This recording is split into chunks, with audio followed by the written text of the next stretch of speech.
이제 4.15 총선이 끝나고 나게 되면요. 지금 민주당 정부는 펑크난 세수 때문에 또 추가 정세를 검토할 수밖에 없는 이런 상황에 지금 봉착하게 될 수 있다는 이데일리의 그 보도 내용입니다. 지금 녹화를 하는 시간이 2월 11일 아침 8시입니다. 오늘 새벽에 이데일리에서 올라온 기사입니다. 왜 또 정세를 해야 되느냐? 민주당 정부가 이유가 지금 세수가 펑크 났습니다. 2017년 집권하자마자 민주당에서 법인세, 그 다음에 소득세 다 정세를 했습니다. 세율을 올려가지고. 그런데 세율을 올릴수록 오히려 세금이 더 거치지 않는 세금이 줄어드는 정세의 부작용이 지금 현실화되고 있습니다. 그래서 올해도 법인세 세수가 지금 7조이나 펑크가 나가지고 정부의 재정 적자가 더 확대되고 있습니다.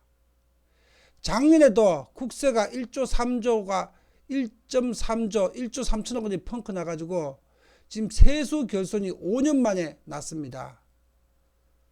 지금 민주당 문재인이가 들어서 가지고 세수를 갖다가 펑크를 낸 겁니다.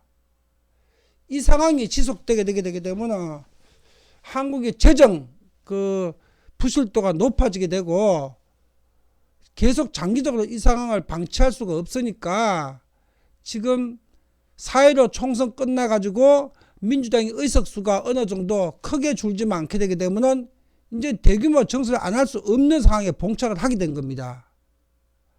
지금도 세금 때문에 법인세 올리고 소득세 올리고 부동산세 올려가지고 경제가 지금 이렇게 꼬꾸라졌습니다. 성장률이.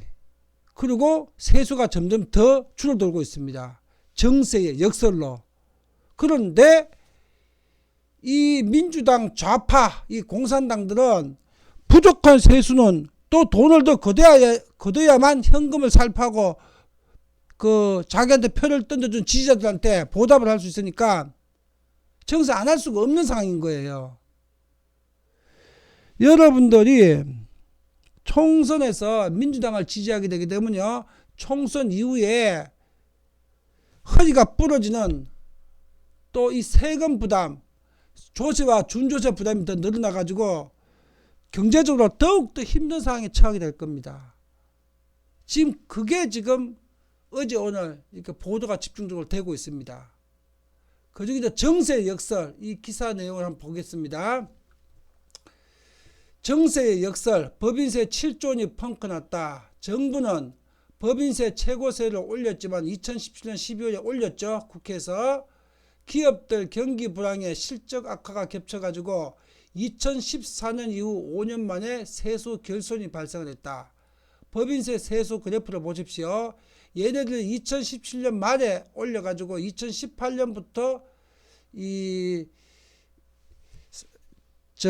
인상된 법인세 최고세율이 적용이 됐습니다. 그러니까 한 해 딱 버티다가 바로 이제 올해부터 법인세 세수가 확 이렇게 감소를 하는 겁니다. 이게 정세의 역설입니다. 그런데 이게 갈수록 점점 더 심해집니다. 이렇게 갈수록 점점 더 심해집니다. 이렇게 되게 되면 결국은 국가가 버티지 못하고 거지처럼 부도를 낼 수밖에 없겠지요. 이게 정세의 역설입니다. 자, 보겠습니다. 기사 내용. 문재인 정부 출범 이후에 법인세 최고세율을 인상했지만 기업의 심리 위축과 실적 악화가 겹쳐가지고 지난해 법인세 수는 7조 원이나 펑크가 났고 세율을 올릴수록 오히려 세금이 더 거치지 않는 정세의 부작용이 현실화되고 있다. 자, 최준선 성균관대 법학전문대학원 명예교수는 세율이 낮아야 기업들이 쓸 돈이 많고 투자도 하면서 매출이 커지고 세금이 더 많이 거친다.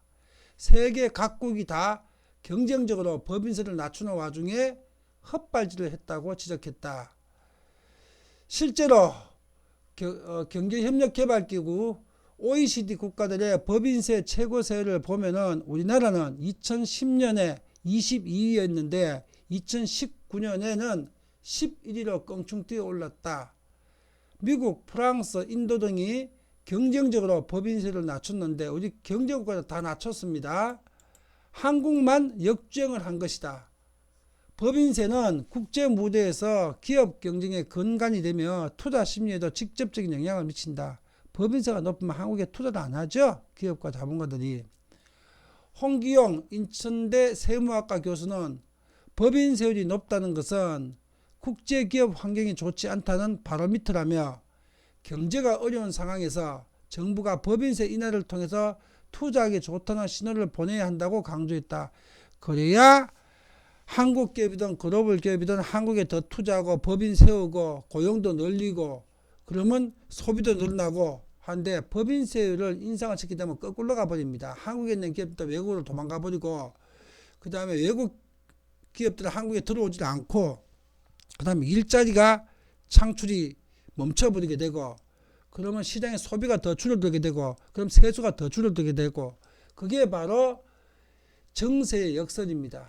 근데 이 문재인과 민주당 이 사회주의 공산당들은 이유 여하를 불문하고 나는 몰라 무조건 정세 갖고 시장에 돈 뺏어 가지고 내 지지자한테 현금 살포해야 돼. 이거 하나밖에 모릅니다. 국민 여러분, 이 정부를 이대로 놔둬서 되겠습니까? 이 정부, 이 좌파국계 심판하지 않으면은 한국 경제나 여러분 가정 경제나 다 푸둔합니다. 푸둔한 나라에서 매일매일 입에 들어가는 떼거리 걱정하면서 한번 살아보고 싶습니까? 여러분들 제발 이 4.15 총선에서 정신 차리셔야 됩니다. 아무리 말해도 전라도 호남 사람들은 60%, 65%, 많으면 70%, 한 65에서 70% 민주당 찍을 겁니다. 민주당 안 찍어야 그거는 의미가 없습니다. 어차피 민주당 이중대 좌파 정당을 찍으니까 100% 호남과 전라도당은 포기입니다. 그럼 비호남 지역이 100% 똘똘 뭉치지 않으면은 이 상황을 못 막습니다. 비호남이 분열되면 안 됩니다. 분열되면은 전라도 공산당 국가 만듭니다. 그리고 여러분들은 북한 인민이 되는 겁니다. 비호남 대한민국 사람들이 지금 정신 차려야 됩니다. 100% 똘똘 뭉쳐가지고 좌파 국회, 좌파 정부 끌어내리지 않게 되면은 여러분들은 북한 인민이 됩니다. 그리고 김일성, 김정일이가 누구냐? 바로 호남 출신의 권력을 잡은 그 놈들이 됩니다. 국민 여러분, 이 상황 만들고 싶습니까? 만들고 나서 후회하시렵니까? 정말 정신 차려야 됩니다. 4.15 총선에서는 똘똘 뭉쳐가지고 이 호남 사회주의 공산당들 막아야 됩니다. 안 그러면 대한민국은 없습니다. 호남 인민 사회주의가 있을 뿐입니다. 4.15 총선이 이거를 바로잡을 수 있는 지금 마지막 기회입니다. 비호남인 여러분, 이유 여하를 불문하고 똘똘 뭉쳐서 이 호남 인민공화국을 막아내야 됩니다. 정말 정신 차리셔야 됩니다.